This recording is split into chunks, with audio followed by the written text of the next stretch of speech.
Ikiwa ni mwendelezo wa mafunzo ya maadili na uadilifu kwa viongozi wa umma yanayotolewa kwa ushirikiano wa Ofisi ya Rais, Secretariat ya Maadili ya Viongozi wa Umma na Chuo cha Uhasibu Arusha, ambayo yanafanyika hapa mkoani Tanga katika hoteli ya Tanga Beach Resort. Na leo ni siku ya pili kuanzia mafunzo haya yameanza, lakini pia IAA TV tuko hapa kuhakikisha kwamba tunazungumza na wawezeshaji, lakini pia na wale watu ambao wanashiriki katika mafunzo haya. Watuambie, je, kile ambacho kinaendelea mpaka sasa ni kipi, na kuelekea kilele cha siku ya kesho nini hasa ambacho wanaweza kukizungumza. Jina langu naitwa Ombeni Kifumu, nyuma ya kamera yuko Baraka Mwambe.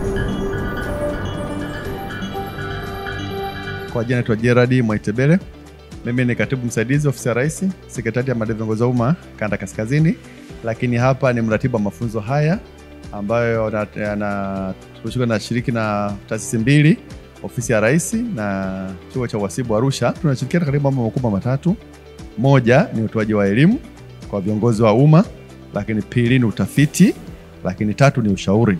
Lakini kwa kuanzia kwa mwaka huu wa fedha tumefanya jambo moja kubwa ambalo ni mafunzo kwa viongozi, na mafunzo tumeweka katika vituo mbalimbali ambao tuna Zanzibar, tuna Tanga, Dar es Salaam, Mwanza, Arusha.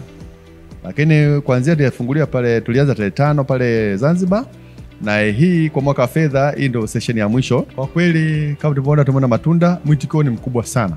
Hapo nakwambia tuna washiriki kama 96 viongozi wa umma. Huyu ni mwitikio mkubwa sana, na wengi wamepokea kwa hamu kubwa sana. Kwa na mimi niendelee kutoa wito kwa wale ambao pengine walitingwa na ratiba zao kwa mwaka wa fedha kufunga mahesabu, ni waalike kwenye mwaka wa fedha ujao wapate kupata mafunzo.